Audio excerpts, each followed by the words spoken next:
You're listening to Wolf Spirit Radio. Hello, everyone, and thank you for joining us today at Answers from the Universe and the Andronicus transmissions.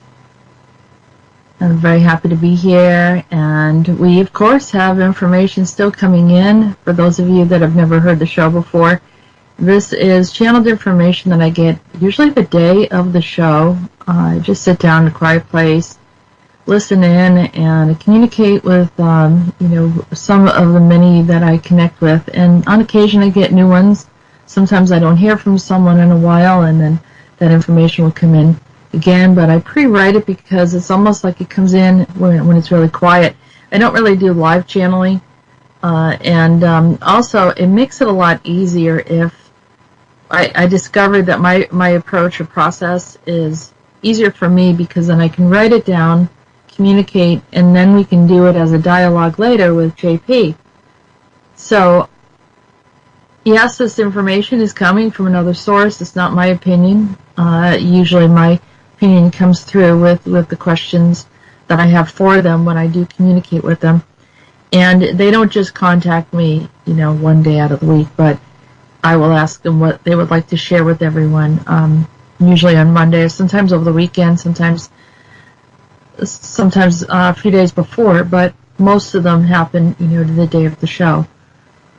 But anyhow, that's just an overview, and they come from all over, all different places and times. We even have someone called Baylord who has come up through the parallels, and he was very connected to the Pictish people. So today we have a new one from the future, and in the end she called herself Blue, like blue isn't sad. So JP, how are you today? I just thought I had enough time to get my coffee.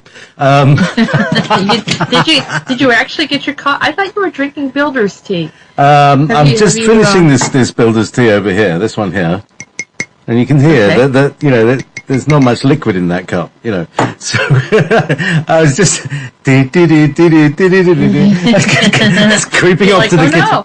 The showtime. As soon as I stepped foot in the kitchen, you said, "And JP," so I had to turn around again and come all the way back. Oh, well, I can ramble. I can ramble on a bit if you want. Well, look, I wouldn't mind if you gave me a minute or so I can go and get the coffee. It's because the milk is boiling on the stove and etc. So, there's a lot going on. Yeah, there is. Sure. Why don't you go get your coffee, and I'm going to update everyone with what's going on. That sounds good. All right. So, the information is coming through at the same time. We had quite a hectic, very, very stressful past week or so with the weather conditions and the hurricanes and the impending doom of what's going on. And as I mentioned last week, you start looking at the planet globally, it can be very overwhelming and stressful. So we're looking at fires all up and down the west coast of the U.S. I mean, if someone was listening to this in the past and said, wow, this is our future, they'd be freaking out. All on the west coast is nothing but fires, and anyone can take a look right now. There's been multiple fires. Not sure who's lighting them and why this is happening. Simultaneously, there's a flood in Texas that took place, a few weeks back, and this week was the impending Hurricane Irma. But a lot of people missed in the news how many of the reactors got affected, nuclear reactors over in France. So we're looking at everything, and there's radiation levels are going extraordinarily high in certain areas of coming off of France. Weather conditions, or kind of some kind of condition coming off the ocean as well. I don't know if it's a hurricane, but definitely some strong winds or something to pull out the area where the reactors were affected, and then the concern, of course, is radiation going into the water, and then of course we know about Fukushima, and it's just like, what in the world is going on here? There were whirlpools all over in the oceans, both Pacific and Atlantic, and the core of them were heated. And so we're looking at everything and saying this is just crazy. And of course, the concern of people leaving Florida prior to the hurricane coming was just as traumatic, it sounds like, as if the hurricane actually came, because people were stuck in traffic. I can imagine what the situation was. Many people just wanted to leave. They wanted to jump on a plane and leave. And some of them, have been living without any type of transportation because there was a limit on gas, there was a limit on water. I mean, this is something to really look at. I mean, having an incident or a natural disaster, and then already before the disaster you have a disaster. Whereas they cut off the water, they cut off alcohol, gas, and then they cut off power. So now I don't know what the reason for all of this was, but I'm sure it was very difficult. Everyone's heard about it, but the mainstream news is not really talking too much about some of these things. And so I mean, of course, my mind is, well, let's see what is going on. And I did have a few conversations with, I believe Rhodan assisted me the most in talking about this. But there was one other thing that happened, and there was some kind of attack on the sun. And it really looks as if someone is trying to destroy the Earth. If you just look at it and say, all right, someone's trying to destroy the planet right now. I mean, it's just bizarre. And I don't know, some of us have not slept well. It's been hard. We've been worried about everyone. And those that are aware have felt the same way in trying to bring in a collective group of unified people to lift in and help with the Earth with positive and uplifting connections to whoever you're connected to, the God source, to Gaia, whatever it is that you're connected to, just to keep everyone safe. And thank God that was something that we were able to see happen, where the actual hurricane didn't come in and harm everyone. Still, that there are other people that are suffering in different areas right now. And of course, we don't want all of our forests to be burnt down. So whatever is going on is still going on in part. We haven't succeeded 100%. But please, everyone, let's join in. I don't really care about who to blame at this point. I just want to see it healed. I just want to see everything well, and I want to see everyone safe. So, yeah, that's a bit of an update for those of you that if you want to, I'm sure you can find it, more information on it on YouTube. And I'm not here to expose or point out anything out other than just I would like to have a place where people can come together and unify in thought and in peace. And we're going to try to do that at the end of the show. I'll be bringing in some people to discuss a little bit of what's going on the planet. And, maybe we can think of solutions. Let's shift it into a positive. And as Andronicus says, and we know what Andronicus says, keep having the highest intention for humanity. Let's embrace that. Let's hold on to it. And regardless what hits us, whether it's ETs, whether it's underground bases, whether it's cabal, whether it is corporations, we don't really, in my opinion, as we went down, they say you get kicked when you're down. I think that's what's happening. as we're getting to a point where we're getting a little weakened, it seems like other forces are coming in from different directions to join in to further exacerbate the problem. So that's why we have to raise up, not get into the fear of everything, but rather remember that we're in a place of, our souls are eternal, and that there is nothing to fear other than that we're here to help one another out, and those that are not feeling very well about the situation or really struggling, to reach out to them, make sure they're okay, and be a support and be positive. So, JP, are you back did you get your coffee yet? Yeah, I got my coffee, and I've got our builder's tea as well, because... Wonderful. Keeping both hands busy. All this throat work, Yeah, absolutely. Well, yeah, because you're going to be coming in and reading through this with me, so I want to make sure that you're comfortable and you get everything that you need. And meanwhile, I was able to share with everyone. I don't know how they are reacting to the information, but I know no one's an island. Everyone knows what's going on. And we are, here to support one another. Yep. So anyhow. So, thank you very much for that. So, where should we go first? We have quite a large basket of communications today. Yes, we do. I think I wanted to bring in Rhodan first, but let me see if yeah. So let me just get Rhodan. You ready? Hold on a second. I'm holding on. All right, Rhodan, there we go. Just getting...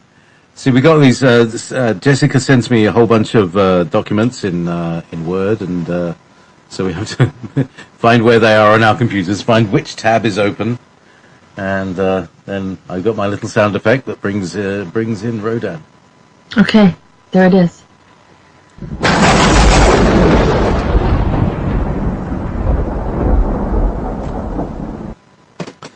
The days of December are up ahead. In my mind, the history of what should have been is not going to happen. You see, you heard from the future scientists. Yes, I did. They confessed some things to me, but I'm not clear as to why they arrived here. From what I learned, there were 12 females that were not working directly for the scientists, but who had found a jump seat and traveled back in time to make a name for themselves. To my understanding, they were not under any supervision or program where they had any authorities overseeing what they were doing to our timelines.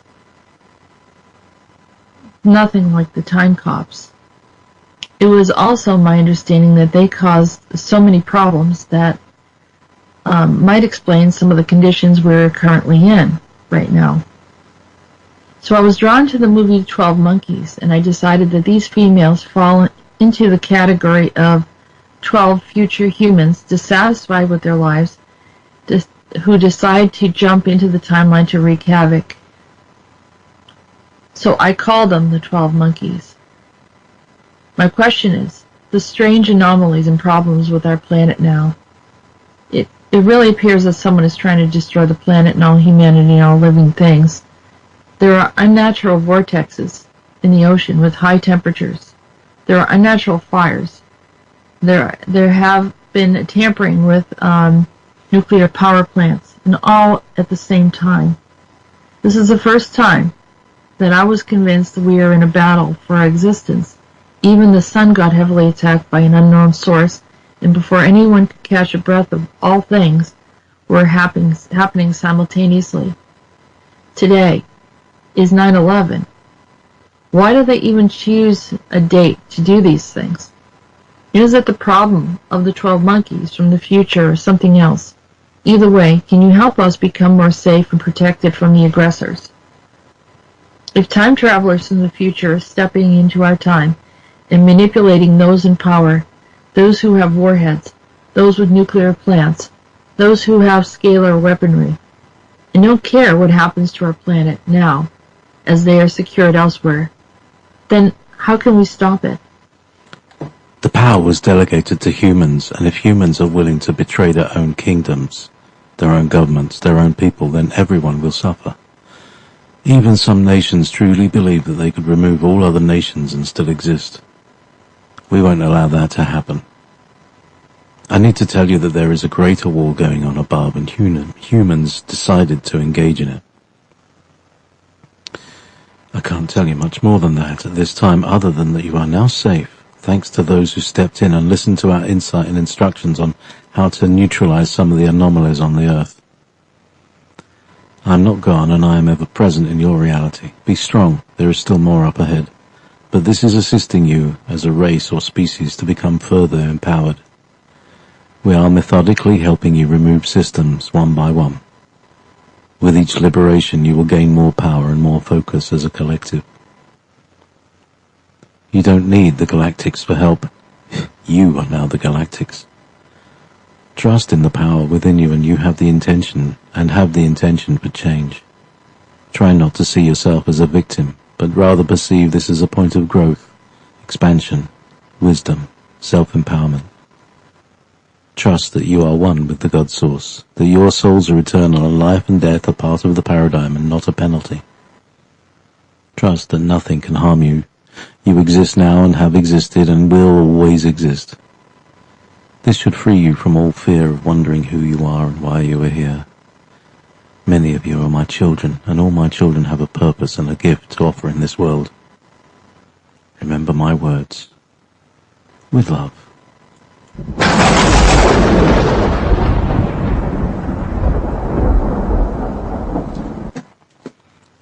Nice one.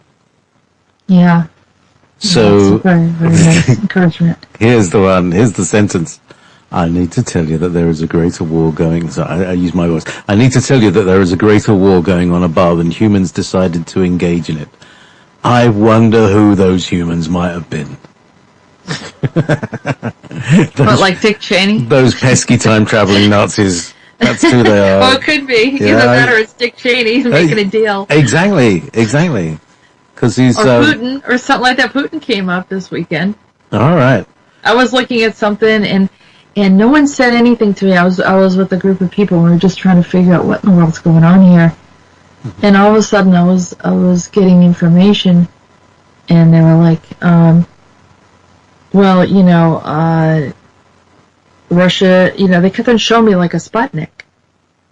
And I was like, well, what's that? And they said, well, Russia did some things that you don't know about. And I said, yeah. And they said, well, Putin claims to, this is the Galactics talking to me now. Mm-hmm. They said, Putin claims to be representing the Earth. He claims to be your ambassador. And I said, no, I don't think we ever agreed on we never agreed on that one. Wait a minute, hold up, right? Because now they're like challenging me and saying, oh, so, yeah, we've already been talking to him, and he represents your planet, and but we don't like what he did. So now I'm sensing there's a problem here. And so I had to say, no, this is not our agreement. And we didn't vote him in, and we didn't select him, and I don't know why he's asserting himself as our representative, but he's not. And they said, oh, okay. I said, well, whatever he did, can we, can you deal with him separately and not have us be penalized for whatever it was? Mm. So fortunately, I could hear them and at least speak up. And if you notice, I did not say, hey, no, I'm the representative. I didn't say that. Yeah, no. I said I can hear you and I can communicate with you, but I am not asserting myself as being a representative. But I will say that he is definitely not representing us. And so whatever he's done, we're not responsible for it. We need some ambassador to step up quick.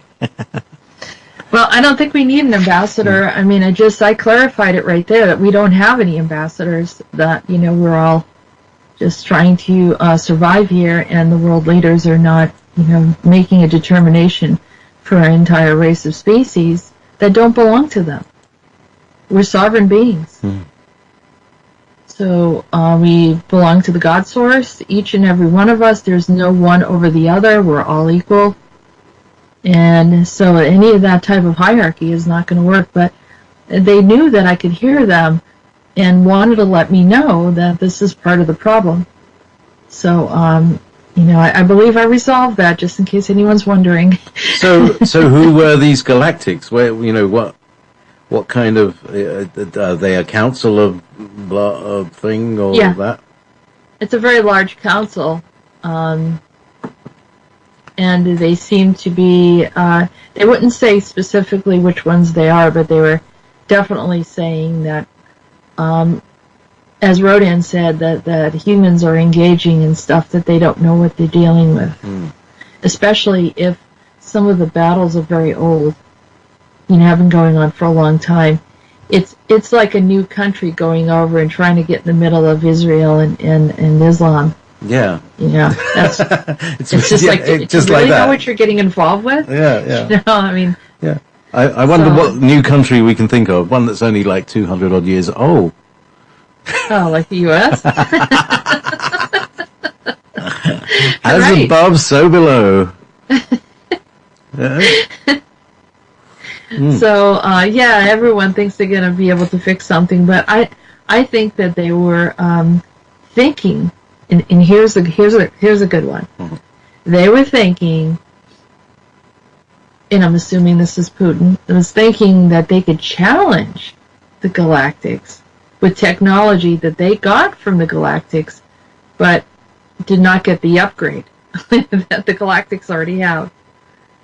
Exactly. They've got the Windows Vista version. Right. Well, it's just like anything. The FBI does not have the same technology. We don't have the same technology as the FBI or CIA. And they're not going to give it to us or at least we're not supposed to have it, because there has to be a level where there's a group that's overseeing, and I'm not condoning that they were watching us or anything like that, but I'm just trying to express how governments maybe I should say police. I don't know how to say it without people saying, "Wow, you're supporting them." I'm not. But there is a level where someone is just more advanced than another.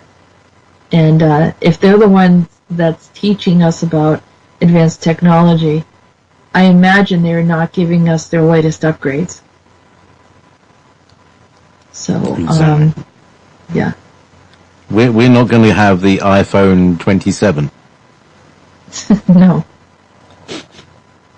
And how foolish to think that you could challenge them as well. Only a dick. Right. Now, only a dick of great proportions would do a thing like that, wouldn't they? Yeah, and here's another thing that governments are doing, which is really not the brightest thing, is they're taking some of these ETs hostage. And some of these ETs are still phoning home. And so they're sitting in their cells or whatever. Yeah, maybe physically they're not leaving. Maybe they can leave, and they're here spying on us. Or spying on them and finding out everything that's going on. And further entangling and exacerbating the problems. So has anyone ever thought through any of this stuff? What do they think they're doing? And then we're wondering, we're having problems over here. I'm not saying that the ETs are going to come down here and cause a war or fight with us. And I'm not saying that we can't defend ourselves. We probably could to some degree, but they're going to do some damage. But why do we even have to put ourselves in that situation? Because Area 51 or somewhere in Russia, they have a holding cell where they have Calypso Ray and some other benevolent ETs that are here to help us. So it's just something to think about. I know that they had Lymans imprisoned, and to my knowledge, Lymans are vegans, and they're gentle and peace-loving, and don't harm animals, and you know what I mean? It's proper vegans, not just SJW vegans. Yep. So, shall we move into the next? Yeah, I just went on a roll. That one triggered something. So, how about? Well, who's next? Well, I think we have Blue, but I think I'd like to skip over Blue because Blue is about the 12 Monkeys. Now, I don't know if anyone's seen that movie, The 12 Monkeys. So the movie, The 12 Monkeys, and then there is the TV show series. In the movie, they have this imprint of these 12 monkeys that, that they're creating, they're fighting the system, or what they think they're doing is they're fighting the system, but they're just rebels. And it brings in a situation where it's like an end of the world scenario because they go too far. And these 12 monkeys, they have to go in time, back in time to correct it so it doesn't cause all these problems. But they see these images of the 12 monkeys on the walls. And when I heard that there were 12 females that came back from the future and created all sorts of chaos, then I realized that then I kind of pieced it together. I was like, what if this is the scenario that kind of inspired that movie? I was just curious, but that's going to come up, so hang on. We're going to read that through with that transmission I got from the future from Blue. Well, so, but who now? Blue now? Well,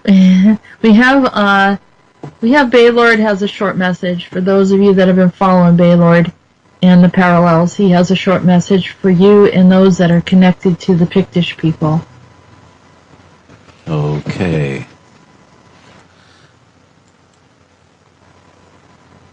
Oh. Hiddly damned. You know what I did? I moved it.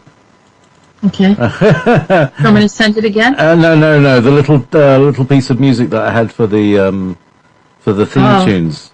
I moved it, and so I just did it, and it didn't work. Oh. So what's happened? What happened when you tidy things up? Is you move things around. No, that's not going to work. No, where the hell are they? Jingles. Let's try jingles. Nope, there's not in the jingles folder either. All right. Okay. I'm just gonna just use the standard. Okay. We're beginning to recover order in the parallels. Nothing is perfect, of course, but the great destruction did not happen. I'm helping my clansmen become more at peace and begin to restore the lands where they came from. The Pictish people were meant to thrive, and so they shall. I won't let go of any of them. Leonard the Croom is a name we will never forget, but I don't see his presence enter our world anymore. If he does, he'll be hit hard and strong. This is a lesson for him. Our space is not open for him, and I suggest you do the same on your world. Let him know that he is not allowed to destroy anything on your planet ever again. If you need my help, just call on me. I'll be more than happy to assist, as well as my Pictish people. We'll make sure that he remembers us.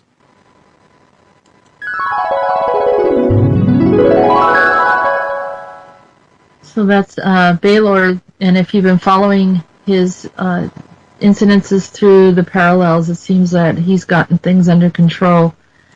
The problem was that Baylord was seen over here and connected to the nuclear reactor, so we were able to remove him out of that space, and hopefully we can get a little bit more control in our world, aside from the parallels. So, but we're all interconnected, so anyhow. All right, so then let's go to Andronicus next. The star of our show. Yeah. Our eponymous anti-hero, Andronicus.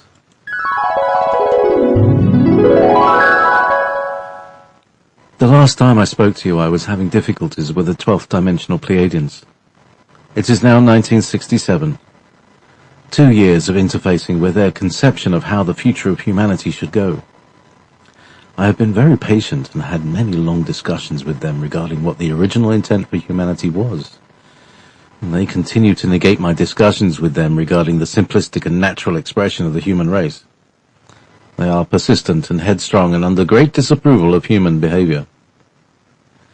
They seem to think humans can be neutered as dogs and cats, treated as their pets and told what to do. I thought you should all know this. There are many that have integrated into your systems. Many species inserting their ideals, lifestyles and thoughts into humanity. Try again. Many species inserting their ideals, lifestyles and thoughts. Put the teeth back in. Many species inserting their ideals, lifestyles and thoughts into humanity. However, the 12D Pleiadians are the ones that have targeted your children and your systems where they can instruct and mold those according to their will. I don't think this would be a problem, but it's rapidly becoming widespread. No, I didn't think this would be a problem, but it's rapidly becoming widespread. My head hurts for the people who seem to be filled with confusion as their teaching goes against their natural way of being. It's always a step of conforming little by little until you think it's natural. I never anticipated that they can make things go so viral and change even the nature of humanity so easily.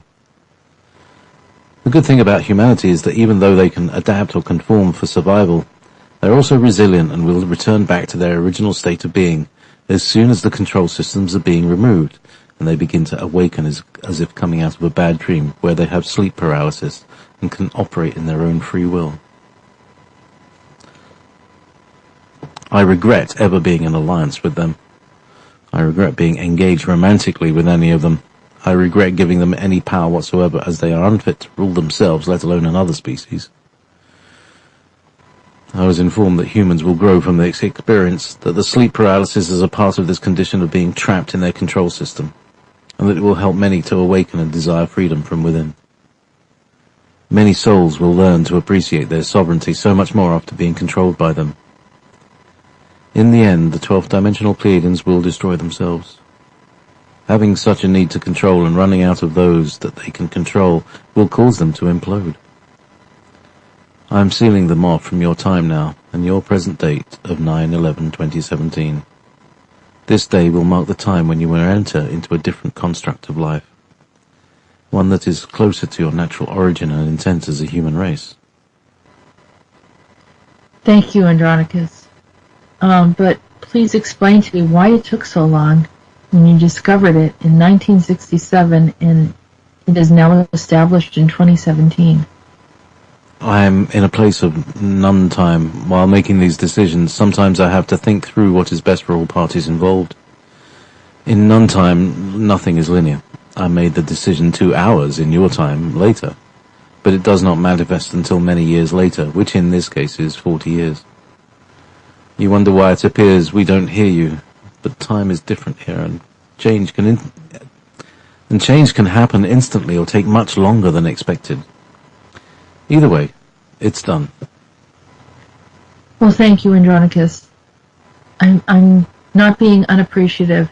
It doesn't make sense to us that we ask for something, but it appears as if we're not heard. Well, this was not a minor issue. They became so viral that they integrated all systems, not just one. In many ways, I had to discuss with many species the change and wait for the many other systems to start carrying the message. Their systems projected as far out as to the 3rd galaxy without me noticing it in time. Nevertheless, it is over. I hope for a greater and more positive outcome than what they were trying to establish. Take care of your sovereignty like a valuable gift, and you will succeed with what you desire. Well, thank you again, Andronicus. Don't dwell in the past, in what you could have had, or should have had. Stay in the present, and continue to dream about the future. Don't live with regrets. Be true to yourself and let go of anything that constrains you from your personal freedom. This will help you to be free of what you were told is true, and turn to your own truth, and serve no one else in the process.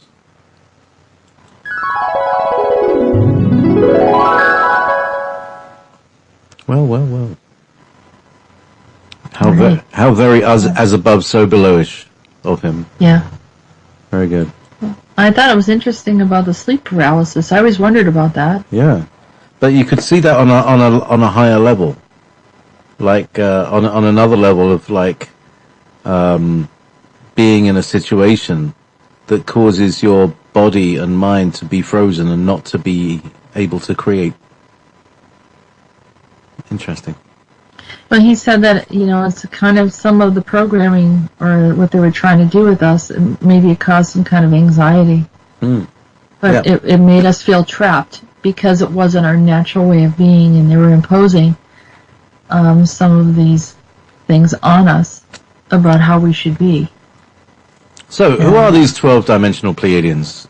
Once again, They're a rogue group of Pleiadians. I guess there's a 16-dimensional that's more benevolent. Those are the ones that some have connected with, but the 12D, I guess, are rogue, and they've caused, that they come in as love and light, but they have their agendas, and they're trying to mold us into a way that they want us to be. And this is the group that was trying to get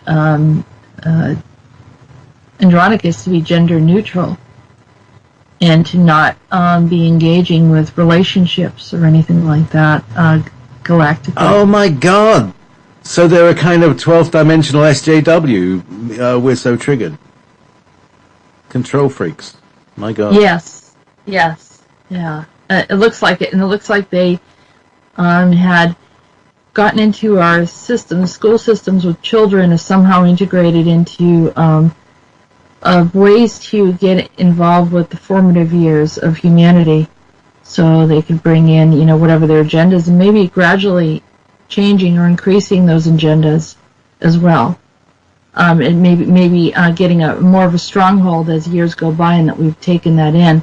So in 1965, between 1965 and 67, he was talking to them about these problems and trying to get them to see that humanity was intended to be a certain way, that their nature is their nature, and they were trying to conform them more to their ways of doing things.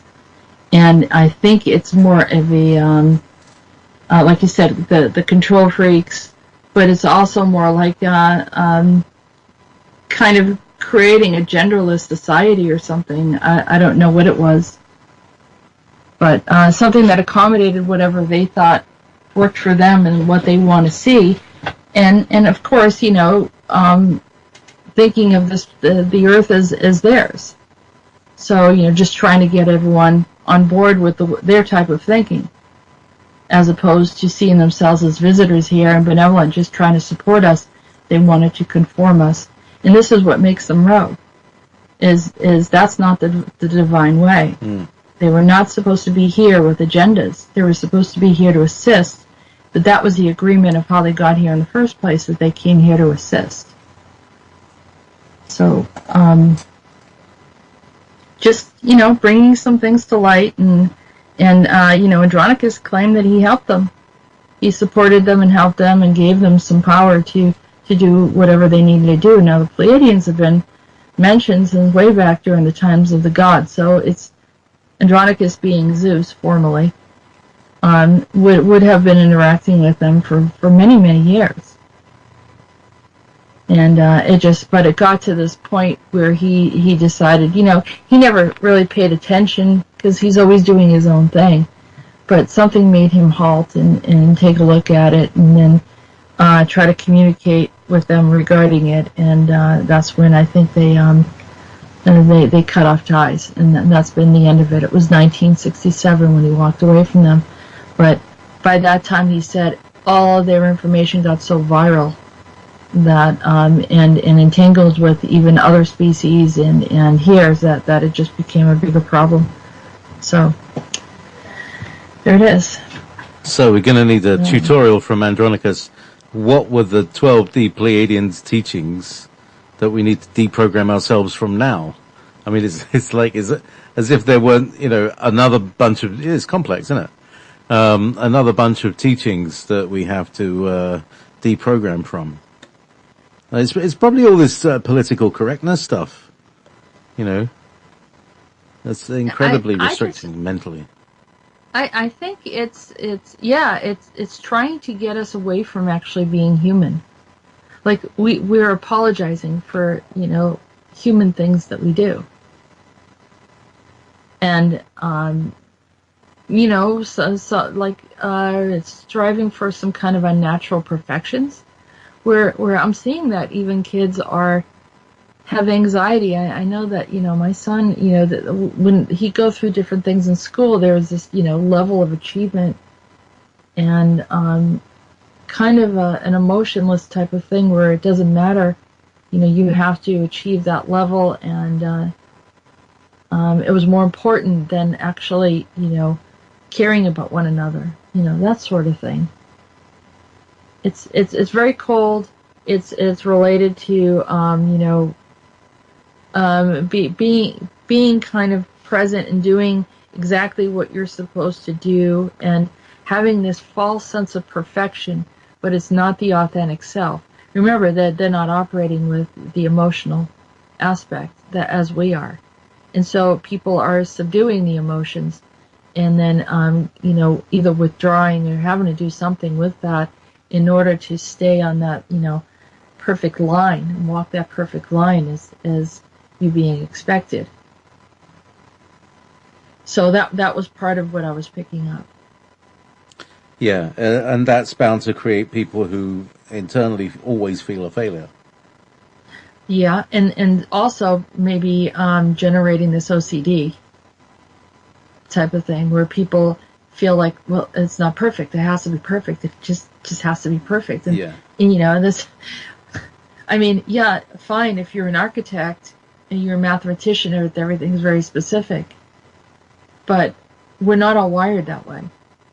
And yet we're being forced to be wired that way.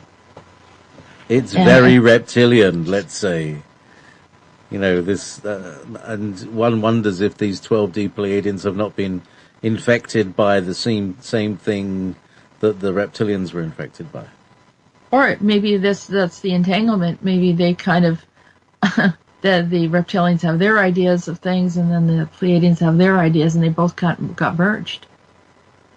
God. And so, yeah, we're getting conformed, particularly targeting the children, getting conformed in two ways where, everyone's in their lines and following orders, and then striving for levels of perfection and not considering the other one next to them, and dehumanizing the humans, and then changing them so that they're not they're no longer, bringing in other children either, kind of no trying to sanitize them and change bringing a neutral gender. And it's not about orientation. It has nothing to do with orientation.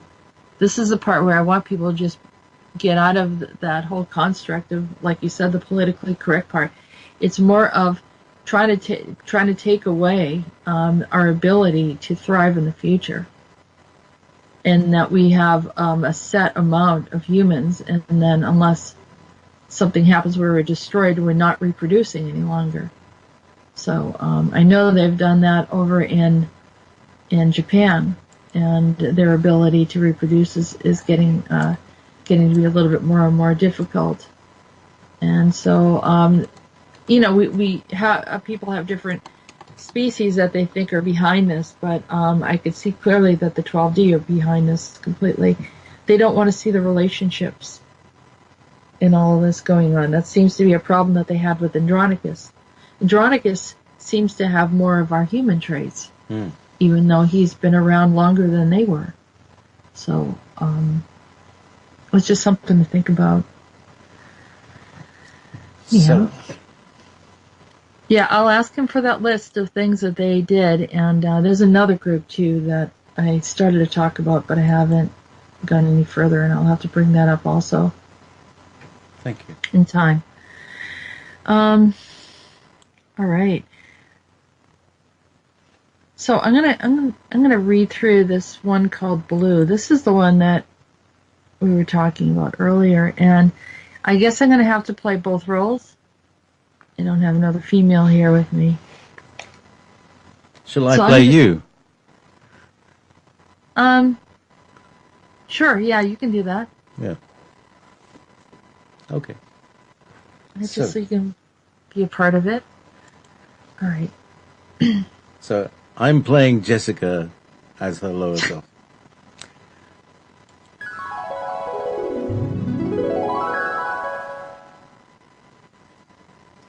Hello, I'm from the future, from the year 4388. I go by the name of Estelle, Sephira, or Sophia. We created the whole Sophia story. We went back in time and created the story to see if it carried through. Are you powerful enough to be able to do that? Anyone who has access to time travel is as a god and can insert themselves into history as a god. Is the story of Eve and Gaia inserted as well in Eden? No, they are not. Only the story of Sophia and the Gnostics. That's why it was done. That's why it doesn't feel familiar to you, because it never happened. It was a story that was inserted into the timeline.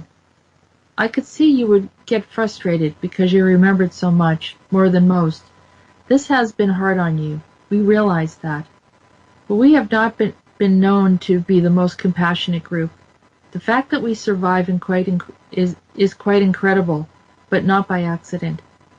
Your people, your circle of friends, open up a gateway of possibilities that allow us to survive up until this time period. With great curiosity, we decided two timelines to run. One where Michael thrives and another where you do. The one that Michael thrives in, we have perpetuated wars and destroy ourselves. We don't last very long. The one that you thrive in is very similar to your life. There are challenges, but somehow you get through it. We get close to wars and destruction, but we get past it. We learn to negotiate and emphasize communication and intellect to avoid misunderstandings and future conflicts. There are points in our history that are like a roller coaster, as you would say, but you always get through it as we do. Hold on.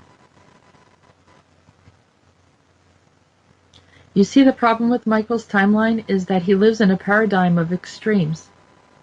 There always has to be one that wins and another that loses. He never saw the equilibrium of balance and fair equity in joint arrangements. It's severely black or white, always in one extreme to the next. At first, we agreed that you were too often in gray areas, neither to the left or right. We would often see you floating there, refusing to decide. But purposeful in your intent, knowing that your outcome would be much better that way, and it was. Our scientists observed you, challenged you, and even put situations where nobody could win, and you always got through it. Therefore, you set a model for our future intent in management for our societies that have outsustained many timeline possibilities. I hope you don't mind our observation of you. We've learned a great deal and hope that you will come to us someday without being angry for our intervention. You may be noticing that you are unlocking a lot of things that reveal answers and guidance in your life and for those around you. Our scientists are sending messages to you and your people to help you get through it all. I almost don't know what to ask you at this point. I'm a little stunned by the information. What happens to Michael? He is with us now, observing our conversation as we are speaking. He is very confused and bewildered and has little access into your timeline now. You have good friends helping and supporting you. This is another thing that we learned from you, to allow others to get credit, to see that it is more powerful in numbers rather than in having one hero. We have the power to shift timelines. Please continue to follow your own path, and thank you for your time and service here. And we have the names of many who have worked with you. We will be observing them as well. So protect them, so we can protect them for our future. Please share with them that I'm sorry for inserting my story about Sophia. I just wanted to see how many years it would stick. What is the name you would like to go by?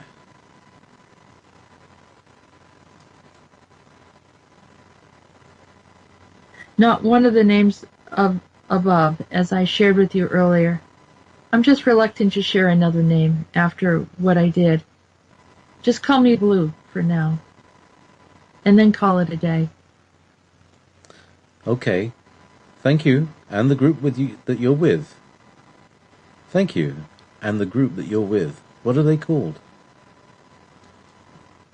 Miliar. A non-comparative region to one's life existence. We speak again. We will speak again in the future. Blue.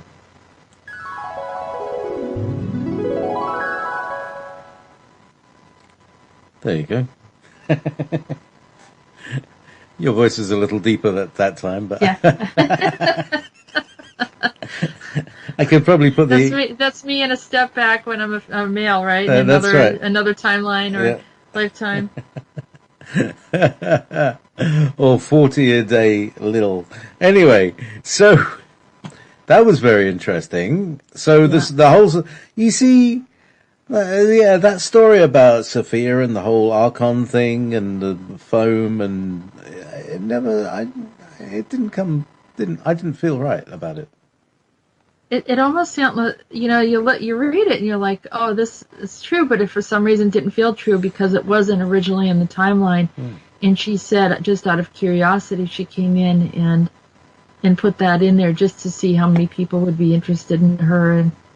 And I don't think she meant any malice. I think she wanted to bring in some benevolence, but I think that I think she feels bad that she did it because it created another belief system. And it almost like it felt like they kind of told her, it was almost like a confession, not necessarily that she wasn't boasting about it. She was kind of like, I feel like embarrassed or ashamed or something that I did that. But which made me admire her all the more, that she came through and was explaining these things, and I appreciated it. And I can't help but think a lot of the story, there's probably more stories like this where someone did a step back and went and altered the, timelines a bit and changed a little something, made themselves look like something else. Which is fine. I mean, we're all going through different experiences, but just as long as we know what the difference is, it's good. The name of the group was kind of odd, and they call themselves a non-comparative region in one's life existence. So they're not I think they're identifying they're not competitive.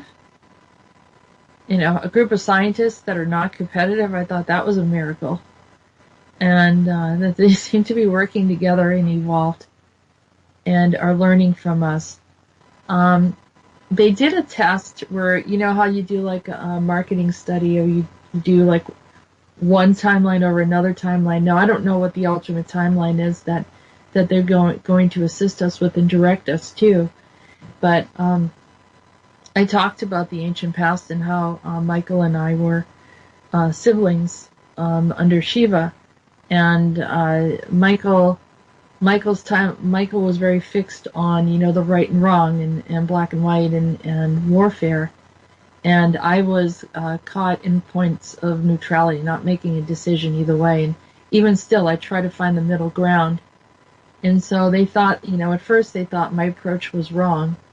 And then when they looked at it, that somehow or another I kind of make my way through things and still, are able to get through things, as opposed to those that are very set in the black and white, find themselves in perpetually in wars. And then they said that they followed the timeline up what Michael's approach of things, and then it came to a dead end. So something got destroyed. And whereas mine sort of re-existed, but it was difficult, but then we got back up, and, it just kept going. So it was more the approach, not that we owned the timelines. You have a sustainable strategy in your life modus operandi. Yeah, so they chose that as they said that of course they want to exist. So because of that they exist to follow this timeline. I see. So they used a model of behavior that was based on one that didn't make judgments so quickly. Let's put it that way. Right. And negotiated and would listen and talk through things rather than, rather than what did you say? Yeah. Or the religious wars, Yeah. All right, this is righteous and this isn't righteous. That means we must kill those that are not righteous. And you were born unrighteous. Yeah. You live over there, you're unrighteous. You got the wrong color tie, you're unrighteous. God's sake. God's sake. Yeah. So look, let's get to Meetis before we explode any further. He has a much better way of putting things, doesn't he? Okay. So, there's Clara.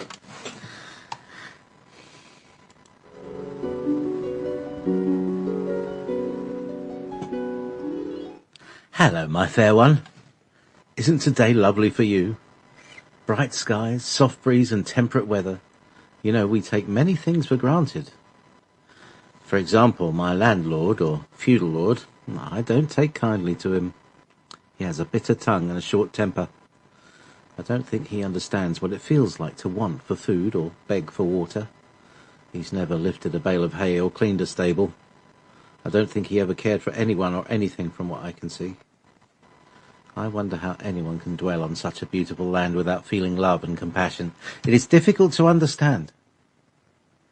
The sun surely rises and sets on both the good and the wicked. It doesn't seem to be partial. The wind calms the soul after a long day, and a kind word is worth more than anything else these days. I feel love at times and sorrow at others. It is mixed feelings and so much confusion about whether I should stay or go. So I decided to leave my friends and move closer to Staffordshire. I needed to forget everything. I know they thought I had abandoned them, but I didn't. There was nothing more that I could do there. I'm so sorrowful to leave. I discovered that some took me for dead. They thought my disappearance meant that I ceased to live. They didn't understand that I don't age as they do. I can't hide that fact. I need to change my name and assume another identity in order to stay here. I prefer not to leave this country, but I tarry long upon this green earth with great delight. My love is in the soil, rich farmland and beautiful open skies, sometimes hills and meadows. It is lovely. Is it possible to be homesick when you're at home? I say yes, it's true. Life is not as it might seem, but we forget and go into deep sorrow when what we want is right in front of us. Sorrow is a state of mind, not necessarily related to the outside world. I had to pull myself out of the dredges and look forward to new friends. But in my heart, I will never let go of old friends. They will always be dear to me. I just cannot stay too long anywhere, or I will find myself in hot oil. I told everyone, someday you will understand. Now I confess it's my time to share and be open about it. Of course, you don't know my whereabouts, and I shall keep it that way, but trust me, I am around and I do still remember all of you. You who feels I am speaking to you. It is me, your brother or friend from the past. I love all of you, truly. Meetis, it sounds as if you're going someplace. I am. I have to go off planet for a short while until some things change. Until some things change, then I can return. Are you okay? I'll just get a bit melancholy over leaving and saying farewell. I've never been too fond of saying goodbye. I only want to say hello. Will I be able to stay connected to you when you leave for a while? Yes, the 12D Pleiadians had me trapped, and that is all changing now. You can communicate me, and I will share what I know. Play safe, live with love, and be young and heart my flower. The seed of both the black dahlia and the white lily still flies in the echo.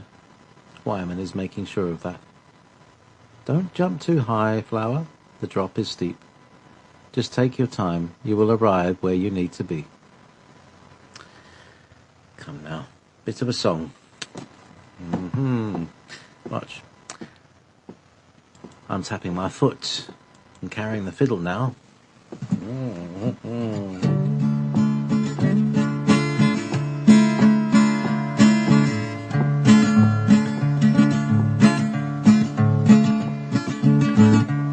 Take a ride with me to other lands of country.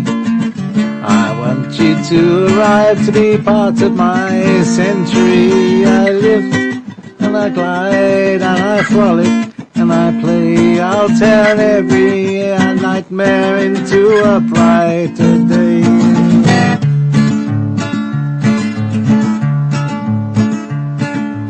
Come with me, my friends, lift your hearts high. There is so much to do, my friends. When we all arrive, it is now another place.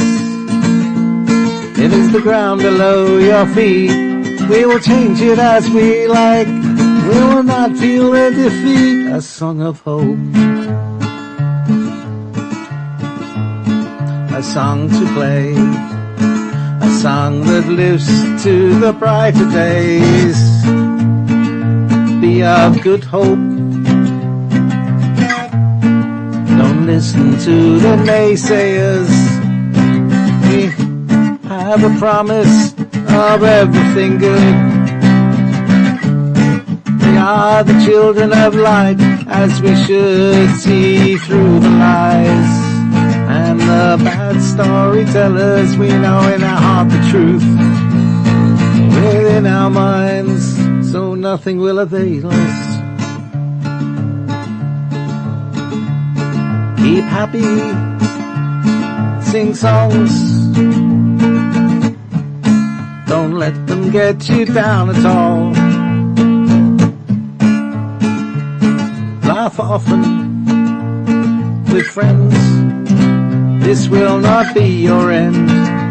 La la la, la la la la la.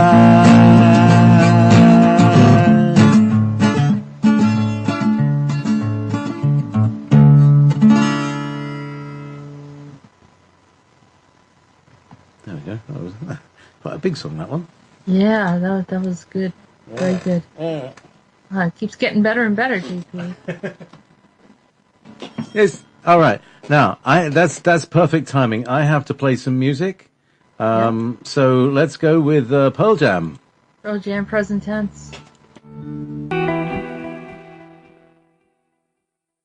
One, go. I started counting at 5. I should have started at 3. So.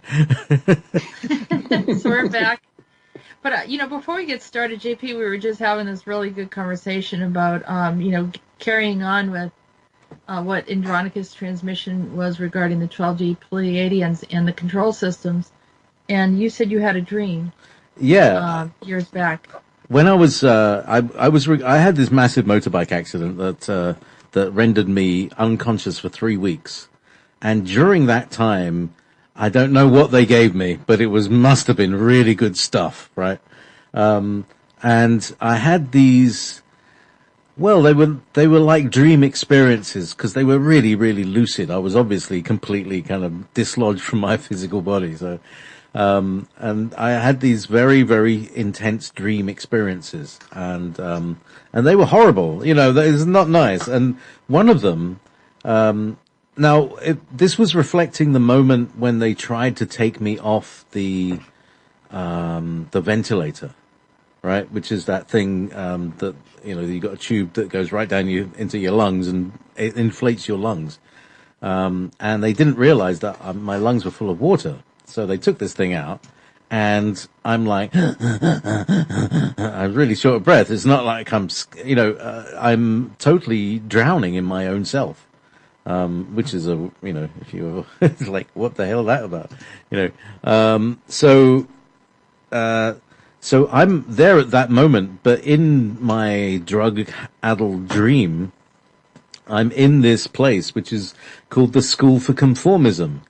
And, in this school, they basically give you a mask that, blows carbon monoxide into your system until you are in a kind of malleable thought that they get you to conform,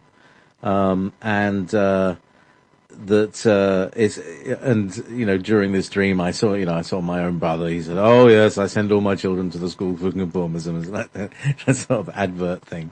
It's a really bizarre thing, but the idea, I mean, the idea behind it, there I am, I'm drowning and like delirious, and I'm in this place where they use that delirium as a tool for mind control. How about that? You said you had like some really weird dreams, right? One of them was like a snuff or something, or Yeah. There was another one where there were people who were like motorcycle victims who weren't dead, and they would be filmed. And I had no idea about this whole thing, but the pain brought me to this place, and they would be filmed, and they would torture them, and film them and sell the films. And Frank Zappa had something to do with it, and because what they were doing at this time, right? My family, they decided that they wanted to bring me round from my coma. So what do? They played my favorite music, which of course at the time what's his favorite music? Oh, Frank Zappa. Oh, well, we'll play some Frank Zappa. So they got some random Frank Zappa, which was obviously, it's not very healing music. Let's put it that way. It's intense and slightly metallically insane. So that ended up as some sort of weird snuff movie thing. And now I'm reading about it. It's like it was very likely that was probably something that might have happened. So right. So you had like 3 different scenarios, some really weird scenarios that came up, and I thought it sounded really strange. Yeah. So that's 1986. It sounded like Clockwork Orange, almost like the whole mind control thing. Yeah. What year was it? 1986? Yeah. Wow. All right. Yeah. So I think Clockwork Orange had been out. So it was the late 60s, wasn't it? Yeah. I mean, but I really wasn't aware of all that stuff. Although I was starting to read. That was quite fun. Yeah. Anyway. But the fact that they brought, we were talking about the sleep paralysis piece, and how the other ones had integrated that into our psyche, because they're trying to control us. We're not supposed to be controlled to that level, and it's creating this whole phenomenon of us feeling like we're paralyzed. And maybe scientists and doctors disagree with me or whatever, but that's what I was told. Well, it all sounds like the fight, flight, freeze, fawn. Again, there's more F's, the 4 F's now, of the adrenaline reaction: fight, flight, freeze, or fawn. And there's a form of, the deer caught in the headlights thing. Wow. Yep. Because I don't know we were meant to be survivalists by nature. Yeah. And for us to be in a place where, we're going contrary to that and under those controls, and the freeze part is not natural. I don't think we're supposed to do that either. I suppose that's what religions are trying to do, rather than so that you would fight for your God or whatever, you have that reaction that you give up your the creating the sense of self-sacrifice. Right. Anyhow.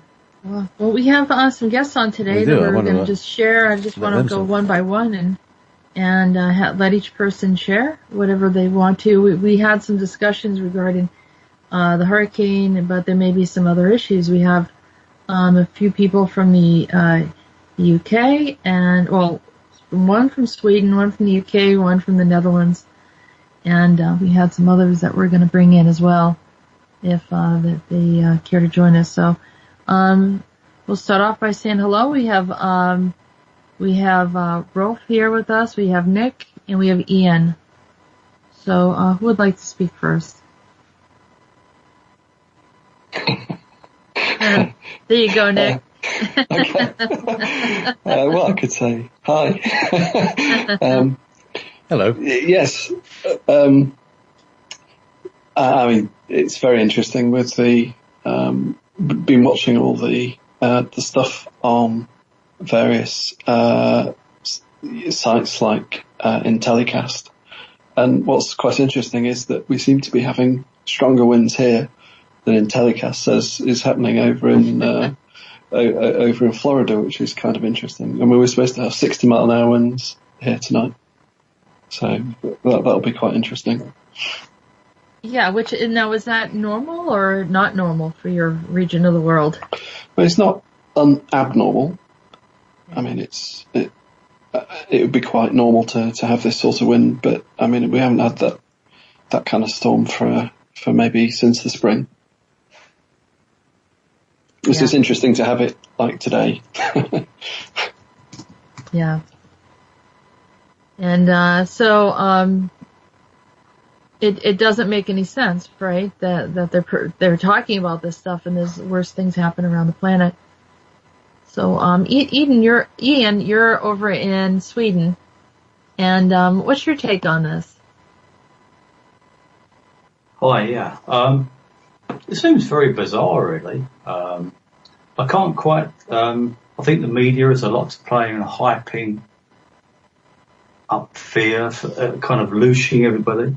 But I can totally understand if you're in that situation and you live on the doorstep of a hurricane, kind of what you're going to do. You're going to kind of try and listen to the news networks and kind of follow everyone else. But I saw something funny yesterday. There was a news anchor. There's a lady broadcasting with a backdrop of some part of Florida, apparently, right? And she's really talking up this event. And okay, Irma's coming in now, and everyone's kind of boarding up the windows and leaving and blah blah blah. And then she's building up the story, and then all of a sudden a windsurfer goes past behind her. And I thought that was really funny. But it is. I mean, they were talking about it with sunny skies, and it was so weird. And I think it was off of Tampa. They have like no water at all. Somehow the ocean sucked out all the water right by the coast in that one area. And I don't know if that's normal or abnormal. I have talked to different people from Florida, and which none of them were able to make it just today, but no, it's interesting, you know, how we're all observing this and trying to figure out what in the world's going on. Yeah. In fact, we've got a mutual contact in Florida, and she was saying that her place wasn't affected so heavily. There were high winds, but her property wasn't damaged, and she had her windows open, and there was kind of no panic at all. But the media want to blow it up into some kind of really bad emergency thing. I don't know if there's, I don't know. How do you feel about it? It just seems like one big loosh exercise. Yeah. Well, I don't know if it looked like it was going to happen that way, and a lot of people did some energy work to try to protect that area. So, I mean, we can be grateful because maybe it was intended to be something worse, but it didn't turn out that way. The thing that concerned me was that I was more concerned about how the people were going without food or maybe food as well, but water, electricity, all the power was shut down and the gas stations were closed. And I suppose that it's because people just wanted to leave, but they didn't make it an easy exit for those that did want to leave. It was like a great exodus, and people were caught on the highway and everything. So that was the part that concerned me more than anything. Yeah, I feel sorry for the people who were caught up in that. But what can you do, you know? Yeah. So Rolf, you're coming from the Netherlands, and I heard that there's a bit of a storm over there right now. Nothing serious though, right? No, nothing serious. Hi everyone. Yeah, it was raining and thundering a bit earlier this evening, but it's fine now.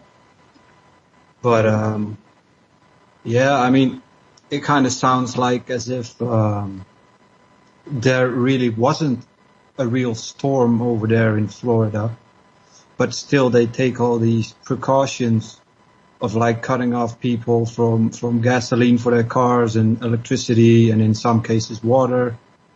Well, there really wasn't really anything going on. So it kind of tells me that it's not to like protect people, but more so to control them. Like people should have the freedom to leave the area if they want to. It's I don't know what it's all about, but and I kind of have this hunch that these storms were not natural whatsoever, because I've seen like footage that these storms made 90-degree turns Like storms don't do that. If it's a natural disaster or a natural, like, storm system, they don't just think like, hey, I'm going to turn left now or right or whatever. I mean, they don't work like that. So yeah, I don't know. A lot of question marks. Right. There's a lot to question here, and but I think that I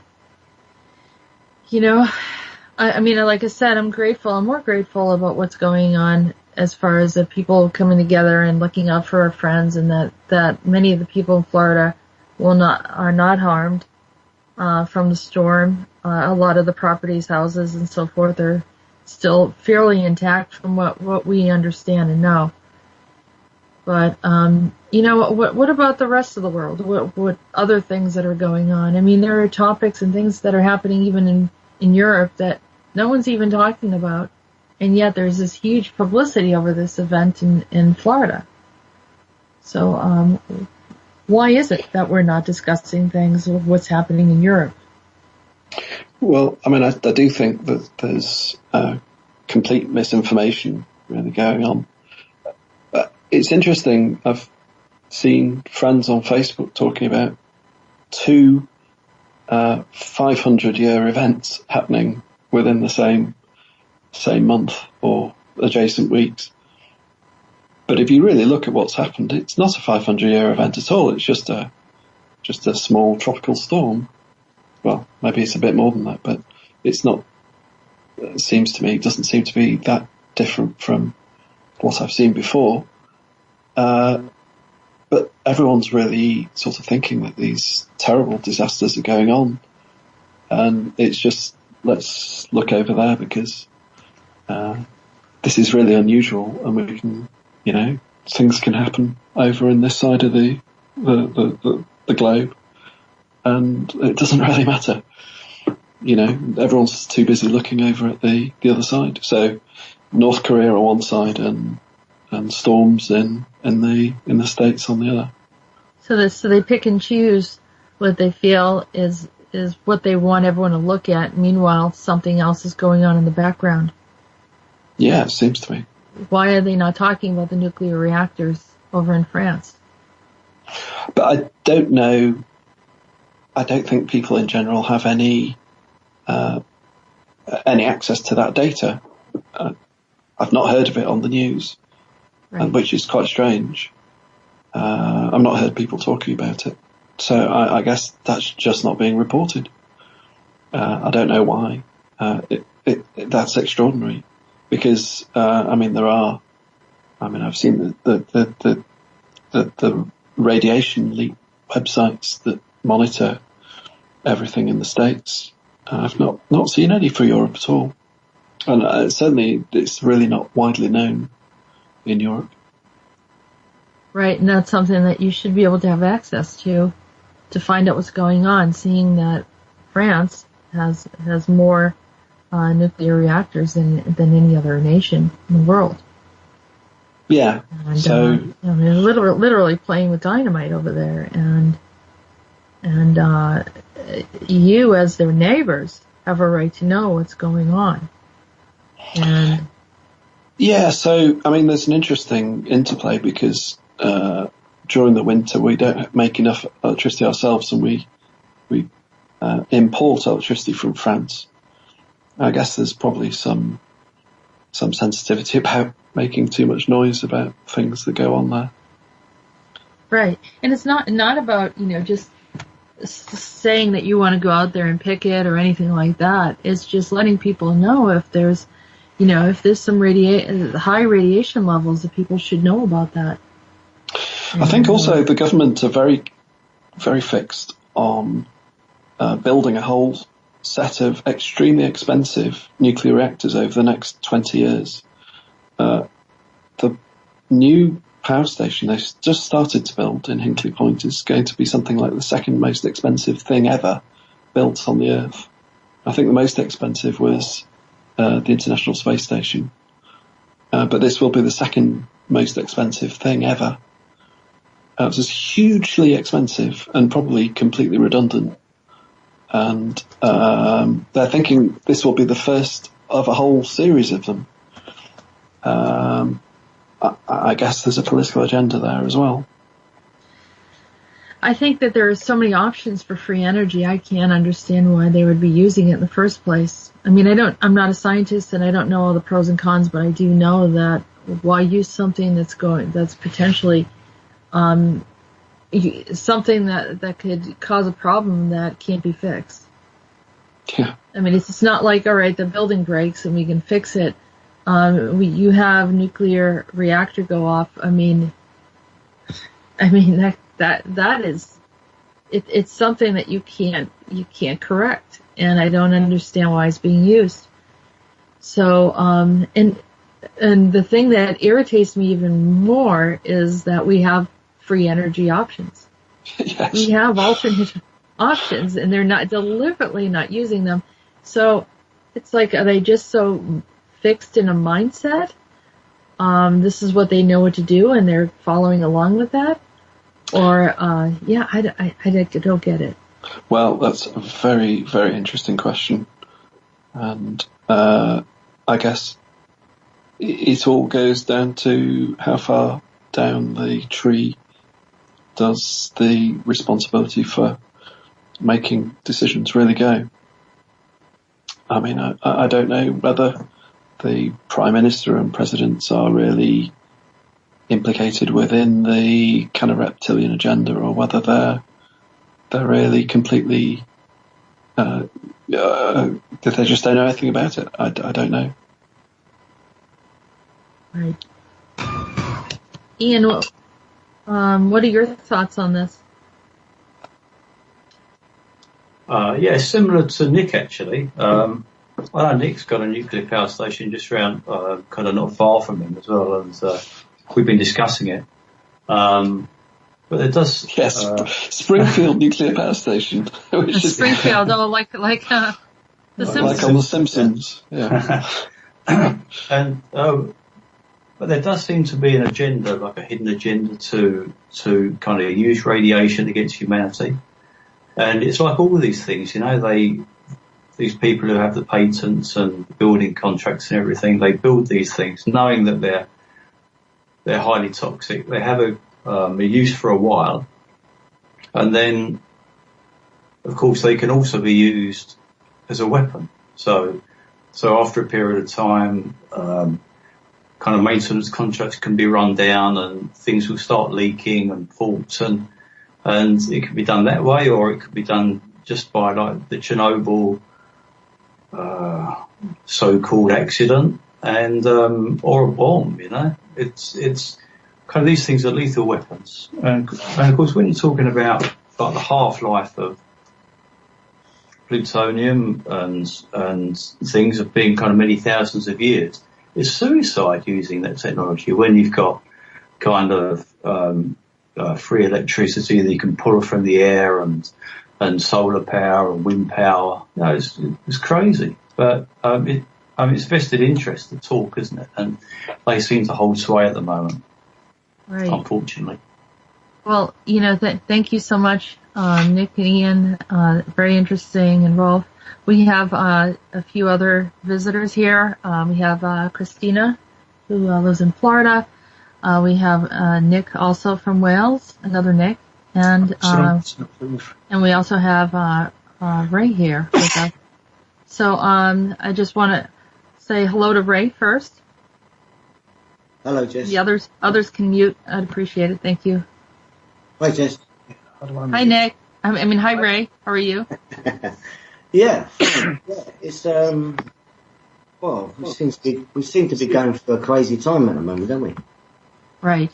I mean, you were there during the fire in London, and you've had some you've seen some things firsthand over in Europe. Yeah. Well, that fire in London, that's still not over. That inquest is never going to come out until after Christmas, but so they say. But I mean, that's just an incredible thing. As Meetis said, when he was talking about it. But it was a loose thing. There's no doubt about that. There's still people still claiming that they're missing, but they're not missing. They're obviously dead. Everybody's dead. I know 5 people I know personally died. How many people are missing that are dead from that fire? Sorry? Approximately. I reckon 400 to 500. There's Wow. probably less than 10% have got out of that building. Wow. Yeah, it was just one big massacre. Yeah, you said it happened on a Sunday night, on a Sunday evening when everyone was in bed. Yeah, it was 1:30 in the morning, wasn't it? So I think 90% of people was in possibly in bed, and there was a lot of obviously it's a bit of a immigration area, and there was a lot of people staying in the flats anyway. You know, you shouldn't have been there in the first place, but that's immaterial. The council know exactly who's living in the houses, so they won't release and say who's there, who lived in number 1 to number 108. I was listening to James Rank show a bit earlier, and Peter the Insider, Yes, he was talking about the storm. It's definitely done by HARP. well, you could actually see from satellite. You could see some of the HARP, tracks. So yes, I agree with that. Yep, and he not only that he said what else?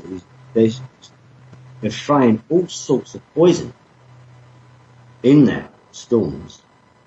So when the storm's over, there's something else that's going to come down, and some sort of poison. He said they're just absolutely throwing everything in that storm. So it's all coming down with the water, poison in the water, poison in the land, and then they're all going to breathe it in afterwards. Yeah, and Patty Prasad has been saying that it's coming down from it's creating the fires too, which is a chemical that they're dropping. Yeah. It's all sort of chemicals. They're throwing everything, the kitchen sink, everything down. Right. Yeah, it was a very distressful weekend. I can say for all of us that, try to keep an intention for the planet. So. Yeah, but it's like they're trying to do another 9/11. It is 9/11, right? It's the secret way. Yeah, it's the secret way, but for people not knowing actually what's going on, thinking it's a natural storm, but it's not a natural storm. They are hitting us with everything they can possibly hit us with. Yeah, it's upsetting. I want to make sure that we get in Christina here, because Christina lives in Florida. Hi, Christina. How are you? Hi, Jessica. I'm good. Hello, everyone. Can you hear me okay? Yeah. No, this is great. Okay, good. Yeah, well, I am calling you from sunny Florida right now. It's beautiful. Yeah. That's good.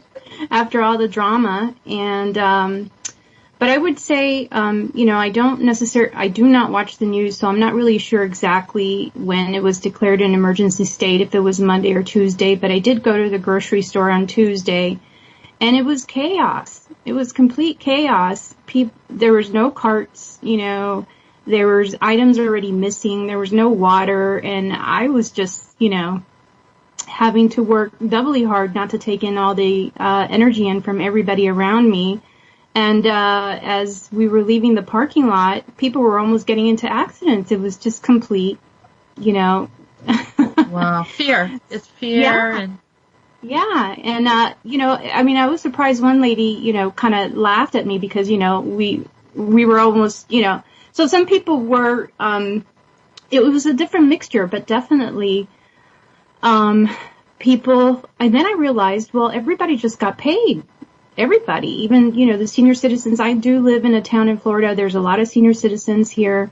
And, so it's usually more laid back and more relaxed. And, but we also do have a lot of Hispanics here that are from Puerto Rico and Dominican Republic.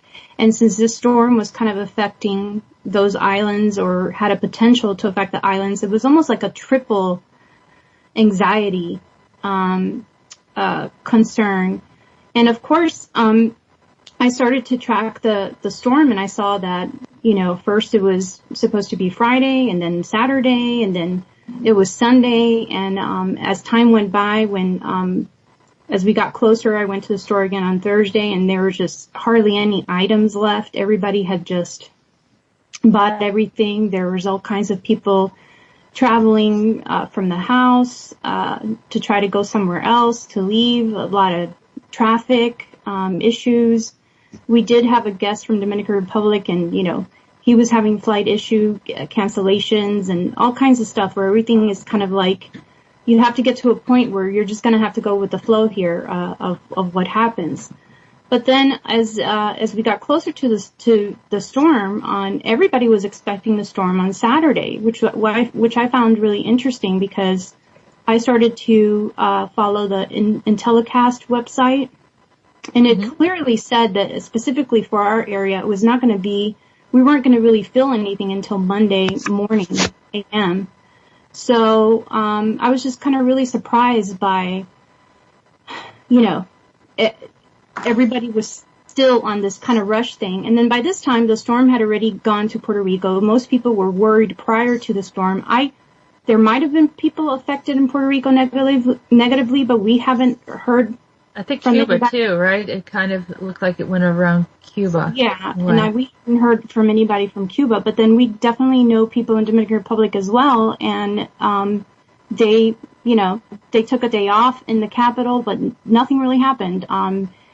You know, and what was really weird was that the storm almost seemed to stop in Cuba. It was like in Cuba for the longest time. And then is when you kind of started seeing the storm after it moved from Cuba, did like a jump, like some sort of weird shift. Yeah. And, like an upturn. Yeah, which was unnatural. Yeah. So, but I did notice that some of the people that I follow on Facebook, where everybody was really making an effort to shift the storm. I've also come to a place in my life where I said, we're these powerful beings. We don't remember, all of us may not remember who we are exactly. So I'm just going to put into practice, helping this storm shift as well, just, and believing in myself. And so I did that. And as, Saturday came and nothing happened and everybody's stuck in their homes and they're all boarded up, I'm still just kind of taking it easy and chilling. My neighbor kind of sees I have like a little cat enclosure that's not, may not look that sturdy, and she was concerned that it was going to fall down, and I just really was, I really felt prepared. I really felt like I had the correct information. I had the correct state of mind. I knew that there was a lot of people working on this, and that this is our time to shift humanity. So that's where I was going to be. So as the storm finally started coming in, exactly as the Intellicast website said, by 1:00 in the morning, it was just really some wind, some rain, and then it would stop. It wasn't continuous. Constantly, and then I just basically opened my windows and had all that air coming in, and when the electricity did go out, I just went to sleep with my windows open. And the irony is that my neighbors on both sides are completely boarded up. And so today it's really beautiful out. It's really fresh, and it's just really exciting. It's the first time I don't have my fan turned on in Florida. So that's my side of the story. I don't know if you have other questions, but yeah. Well, I could just, what part of Florida do you live in? Oh, okay. St. Cloud. That's considered the Central Florida. Okay. And that was projected initially to go up to us, Central Florida. But it just continued to shift, and it really shifted massively over to the other side of Florida. So that was really impressive. You could really tell that there was a lot of people working on getting this shifted, which much gratitude and appreciation to all of you. Right. Well, I think that we're all one big family, so we need to look out for each other, and shame on anyone that is using any type of, whether it's intention or literally using any type of power to create any type of injury to humanity. That is not going unrecognized. That is being seen by all the galactics and everywhere. And you will be held accountable for some of these actions, even if you think this is your job. So I'm just saying, people need to start reassessing their lives and thinking about what they're doing. But on the other hand, wonderful how many amazing people are out there, and they're supporting and trying to help and protect those that are in need at this time. And I'm hoping that those that were traveling, they can all get home safely, and grateful that minimal problems coming back. But thank you very much, Christina. I appreciate your candid explanation of what happened, and letting us know what it was like to be there at that time. And it took a lot of courage to be the one that didn't board up the house. So that also, kind of knowing, being in that place probably meant something to those around you. So that's awesome. Yeah, thank you. We have another Nick F. who is here with us also. I just want to let him get in. We have a few minutes just to say hello and maybe a few words that you want to share with us.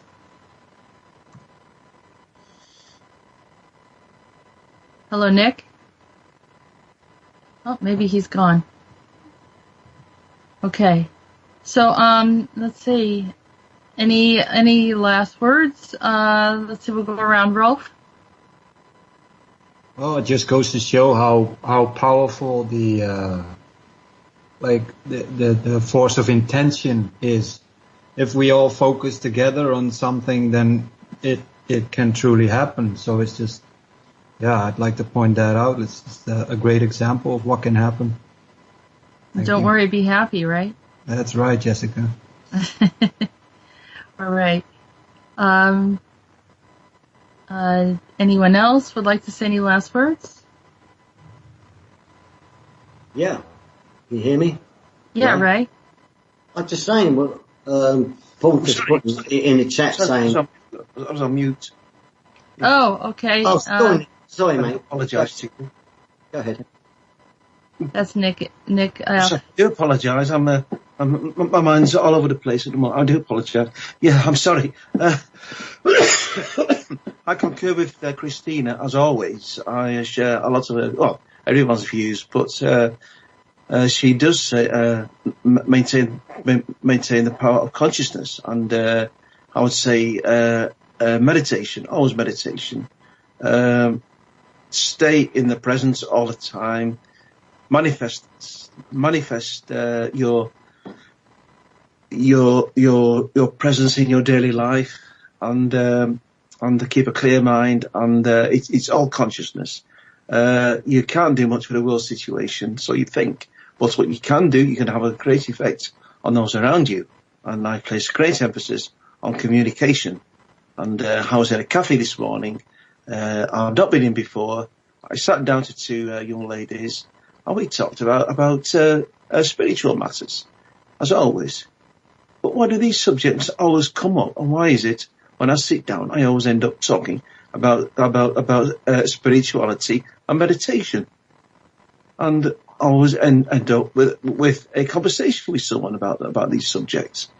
And I can only say that people are waking up, and a lot of people have a lot of realization, which they manifest as one begins talking to them. And for me, this is the way to go. And you can be a mentor to those around you in the most unexpected situations, and those situations seem to manifest when we least expect them to. That's perfect. I mean, I think all of you have said some really, really crucial pieces, and it is good to kind of keep yourself in a place where if you know who you are and you're connected to the God source, and you do meditate, which keeps you wide open and helps you to be in the know, kind of connected to your core and understanding that everything around you, within everything around you, that you can be safe, and that you can also send protection for others. And it's just a wonderful place to dwell. And so we, each and every person, has brought up some very, very interesting pieces to this conversation, and it's important to address it. It's important to look at what's going on, so then we can address it, so then we can focus our attention on what is going on around our world and how we can help. And, when we had this issue of Standing Rock, we were always sending intentions over there. Whatever it is, how we can support those that are here to make a change, to help the planet. It's always good. That's what it is. People are learning to become self-empowered. People are learning to rise up and be the galactic beings that they are, and be protectors of our planet and be the keepers of our brothers and sisters around the world. So I know that, Ray, do you want to say a few words before we go? Well, I just totally agree with what Nick just said. It's absolutely keeping what Nick's doing. Actually, I think Nick is just going out and talking to people and spreading the word. That is his great job. Yeah, and Christina is so much powerful than she estimates herself. I really feel the power every time I speak to her. I speak to her quite a lot on one-to-one with us, and but I was talking, saying to her the other day about this coming in, this hurricane, and I said I'm going to reverse it and twist my finger and go the opposite way and slow it right down. You know, and it's something that we all can do as you think and meditate and take back our power. We all know we can do this. It's just a part of us that we have to think that we know we can do, that we always have done. Well, I think that, Ray, that, each and every one of us is powerful in our own way. And I think our feelings towards Christina being there and being the lone soldier out there amongst a group of friends out here, reaching out and trying to help make sure that she's safe. And it was Irma was supposed to come up here where I live. And people have talked about this whole coast just getting obliterated, by water. And, this is what they wanted. But, I mean, I think us all working together on this whole show is working as a team of preventing that. And that's really getting up their nose. And good. Right. So we're like a few minutes away. I just wanted to say thank you to everyone for being on. Thank you, Ian, Christina, Nick F, Nick R, Rolf, and Ray. Thank you so much, JP, for doing everything that you do and helping us to have a forum where we can talk and reach out to the public. It's a wonderful day to be alive, and it's a wonderful day to be here amongst friends, and knowing that we are self-empowered. And bringing up the issues isn't a downer. It's thinking that we can do nothing about it, and that's not true. We can do the same type of process and energy of working with the radiation levels and anything else on the planet. So let's stay connected and let's be strong. And I will be back again next week. Thank you, everyone, for joining me today. Let's make September the 11th a day we remember love. Oh, wonderful. Well I like that better. Well said. Thanks, everyone in the chat room. See you, peace, love, harmony. See you soon.